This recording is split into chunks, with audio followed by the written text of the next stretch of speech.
Vamos lá, gente. Dando sequência à dinâmica da nossa audiência de instrução e julgamento, a gente encerrou o bloco anterior falando sobre a dinâmica na ordem, e aí só reforçando aqui para a gente retomar o raciocínio. Em primeiro lugar, o juiz ele irá colher o depoimento do perito ou dos assistentes técnicos para que prestem os esclarecimentos sobre a quisitação que veio para ser apresentada na audiência, ou vai produzir a prova técnica simplificada inicialmente. Na sequência, ele tomará o depoimento pessoal da parte autora e da parte ré. Na sequência, o juiz passará agora a ouvir as testemunhas, iniciando pelas testemunhas arroladas pela parte autora e, na sequência, ouvindo as testemunhas arroladas pela parte ré. Essa ordem, uma pergunta importante, é absoluta? Não é absoluta.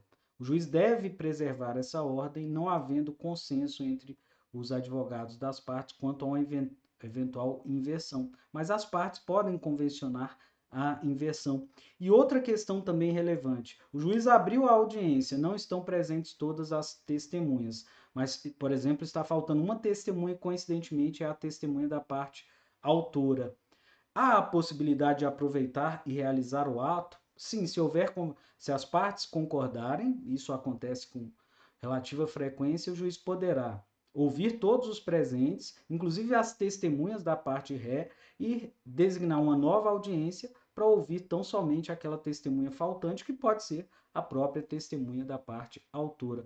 Agora, essa inversão só deve ser feita por cautela se houver anuência da parte, porque se a parte que será prejudicada com essa inversão, que é a parte ré, que terá suas testemunhas ouvidas antes da última testemunha da parte autora, ela não concordar, a rigor seria o caso de o juiz preservar a audiência como una e contínua e não fazer a cindir sem que haja uma autorização, um consenso entre todos os participantes. O juiz deve, óbvio, dentro do seu poder de organização, indagar se a parte visualiza algum prejuízo nessa inversão, porque não havendo prejuízo, também não haverá nenhum tipo de nulidade ao processo. Então a gente chega na oitiva aqui da testemunha, que vamos dizer para a produção dessa prova oral são as pessoas aqui mais importantes dentro dessa dinâmica. Então surge aí a figura da testemunha. Essa testemunha ela foi previamente arrolada e logo no início o juiz vai tomar o compromisso, porque tem um reflexo sobre o que vai ser prestado ali. Ela tem um compromisso de dizer a verdade sobre tudo que souber e tudo que lhe for perguntando, não podendo se calar quando tiver conhecimento desses fatos. E ela, uma vez o juiz irá indagar textualmente se ela se compromete a dizer a verdade sobre tudo que souber e que for perguntado, e se ela disser sim, ela passa a estar compromissada. E qual é o problema jurídico que surge nesse momento, que muitas vezes tumultua a audiência? É a possibilidade da contradita da testemunha. Contradita da testemunha é uma impugnação apresentada pela parte contrária àquela que arrolou a testemunha, no sentido de que aquela testemunha ela não tem essa isenção para prestar o depoimento, tendo em vista que ela tem um interesse na causa, ou ela é amiga íntima ou inimiga pessoal. Então ela seria impedida ou ela poderia ser suspeita para prestar o seu depoimento.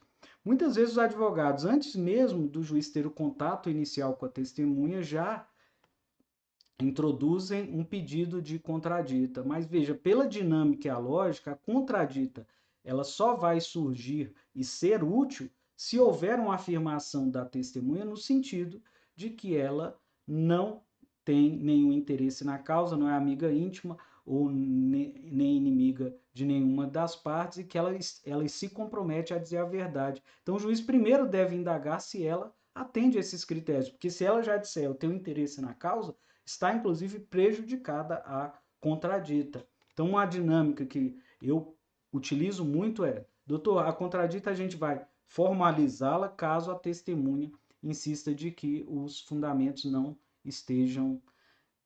sejam reais. Então, eu só indago inicialmente até para os questionamentos iniciais para fins de tomar o compromisso, qual seria o fundamento central. Então, quando o advogado já diz, olha, eu farei a contradita porque ela é amiga íntima da parte que a arrolou. Então, dentro de um cenário desse, compete ao juiz fazer aquela investigação inicial. Se a testemunha refutar essa argumentação, aí sim começa-se a fazer o registro da contradita.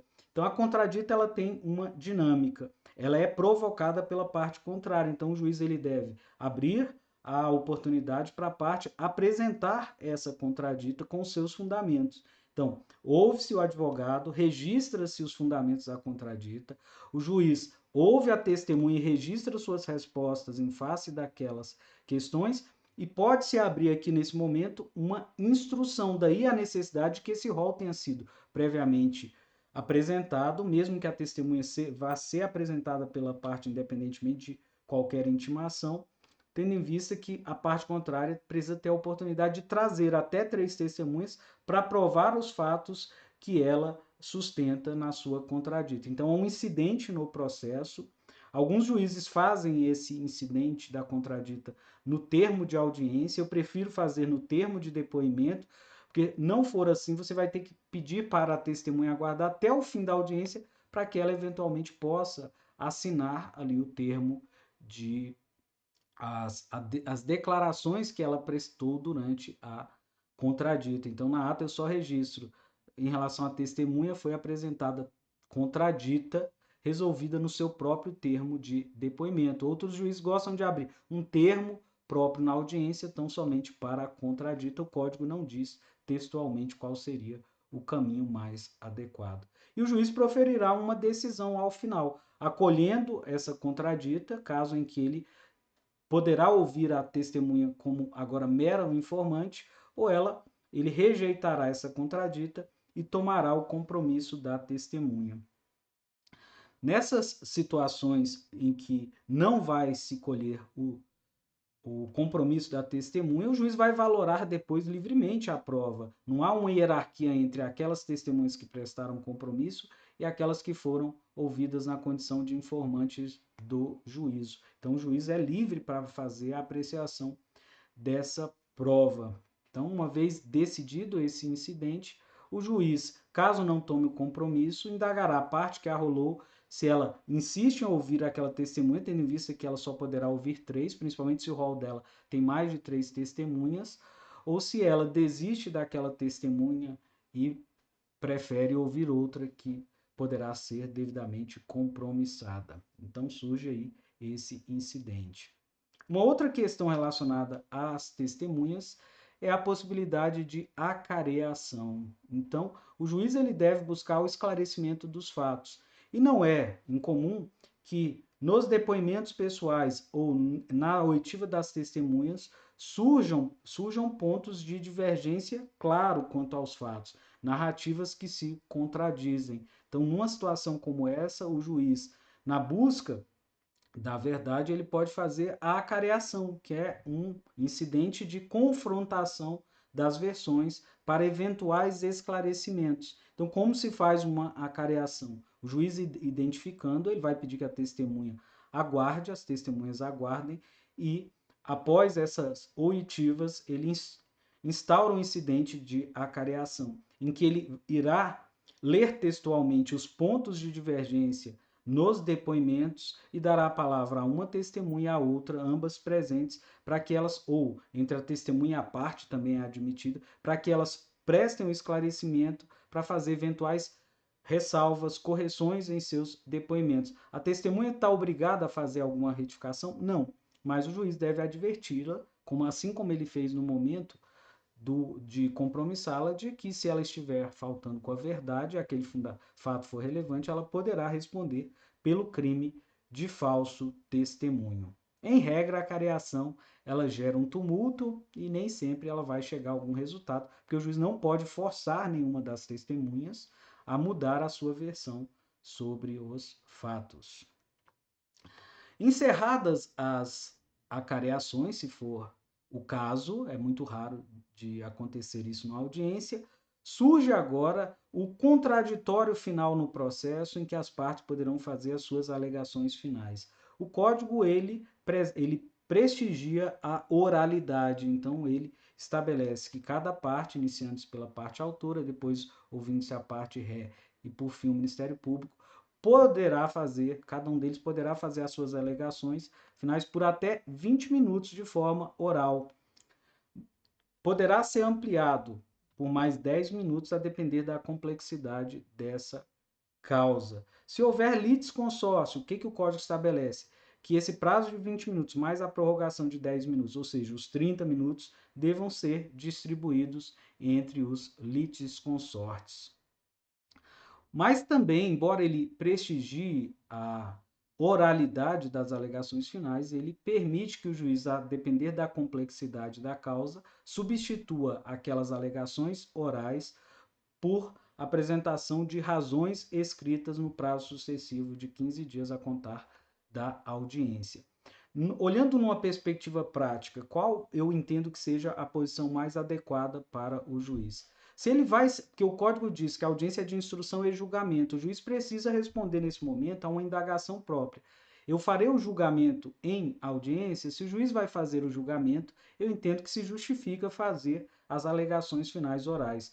Agora, se ele não fará o julgamento em audiência, perde-se um pouco desse equilíbrio e também poderá se perder toda essa informação. Embora nas audiências por videoconferência tudo isso fique gravado, se for uma audiência presencial, se ele determinar as alegações orais, pode ser que no momento da audiência que ele proferiria nos 30 dias subsequentes, ele já não se recorde dos pontos relevantes que foram ali destacados pelas partes. Então, numa situação como essa, eu reputo que se o juiz não vai sentenciar na própria audiência, o ideal é que ele abra a apresentação dos memoriais, que são essas razões finais escritas.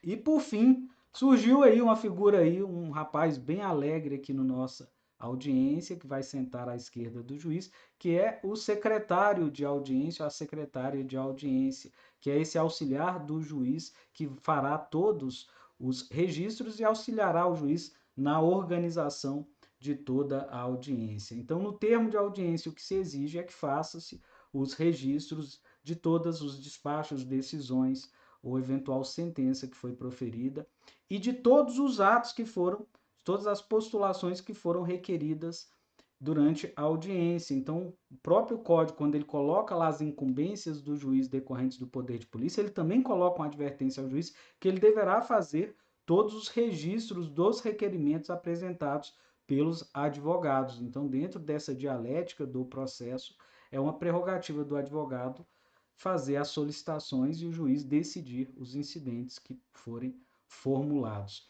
Dentro do, como o próprio código ele autoriza a realização dos atos eletrônicos, ao final esse termo de audiência a rigor é assinado pelo juiz, pelos advogados das partes e pelo Ministério Público, se participar. Não há necessidade que no termo de audiência haja a assinatura da parte autora e da parte ré, elas só assinam o seu termo de depoimento, exceto se elas praticaram algum ato de disposição que não havia poderes para o advogado ali praticar. Então, numa situação como essa, se exige a assinatura delas também. Essas assinaturas, no mundo virtual e eletrônica, serão dispensadas pela leitura desse termo e o registro oral de acordo de todos aqueles que participam dessa audiência. Então, essa é uma síntese da dinâmica da realização da audiência de instrução e julgamento, com os cuidados que o juiz deve ter para evitar o cerceamento, a ampla produção probatória e também evitar que isso gere alguma alegação de prejuízo e até uma nulidade desse ato.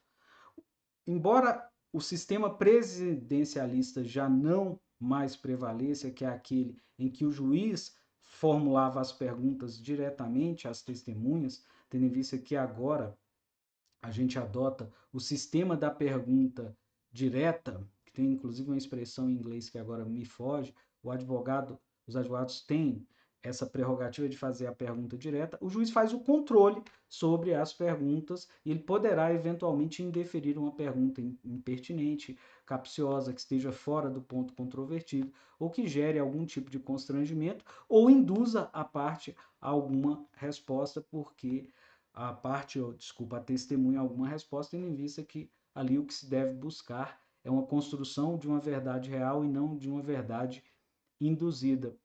O juiz deve ter cautela, porque sempre o indeferimento de uma testemunha atrai um risco de uma eventual nulidade dessa audiência por cerceamento. Então, esse controle deve ser excepcional. Agora, então, no atual cenário de audiências gravadas em que a dinâmica flui muito mais, até por uma questão prática, muitas vezes não vale a pena entrar em embates sobre indeferimentos, exceto quando aquela pergunta realmente vai prejudicar uma resposta. Mas se há alguma fuga sobre o ponto controvertido, o juiz, por óbvio, deve fazer o esclarecimento à parte da fuga, mas a rigor ele deve sempre também pesar se vale a pena efetivamente criar ali um incidente, porque muitas vezes o tempo que se fica e o registro que é necessário se fazer sobre o indeferimento de uma pergunta é muito maior do que a própria resposta que será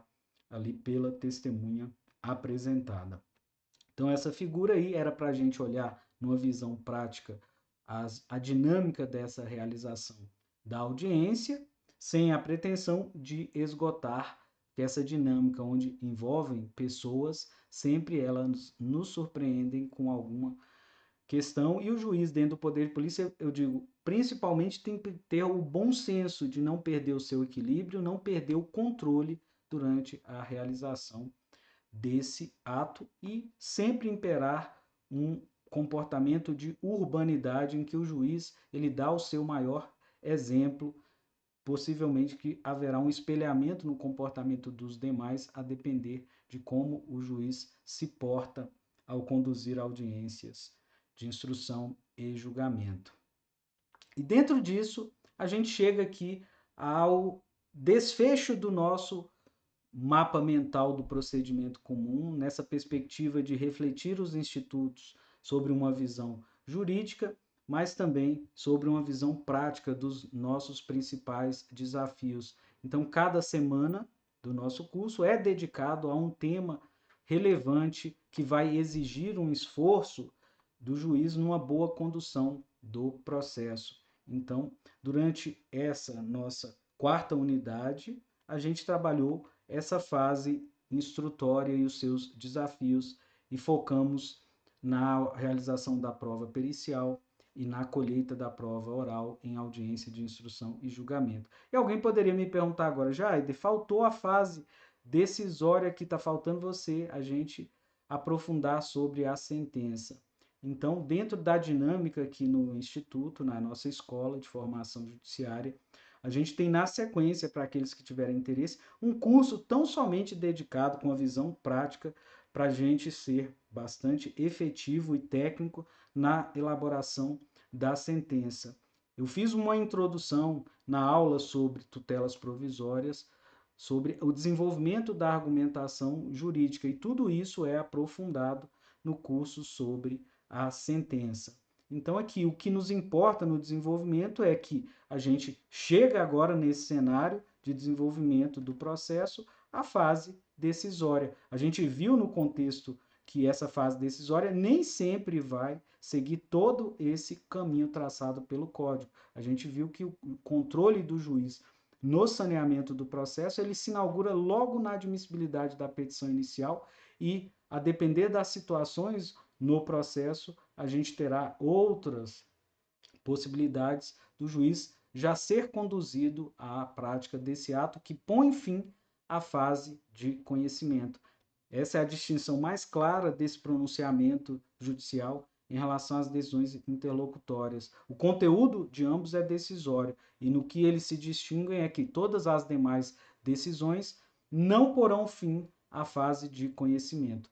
Então, somente a sentença é um ato que pode pôr fim a essa fase de conhecimento ou pode extinguir o processo. Então, eu agradeço imensamente fazer aqui o desfecho dessas aulas que foram gravadas, uma experiência nova para mim, de não estar na sala de aula e tentar dialogar com vocês o conteúdo para que a gente tenha um nivelamento da turma sobre aquilo que é a essência da compreensão dessa marcha processual, para que a gente tenha uma visão sistêmica do processo, para que a gente não fique movimentando esse processo na lateralidade, como eu digo, praticando atos dispensáveis, mas a gente tem um foco que, ao mesmo passo que preserva o contraditório e a ampla defesa, ele também se orienta no sentido de buscar centralizar e focar no desfecho daquela relação processual, cumprindo a nossa missão institucional de pacificação dos conflitos,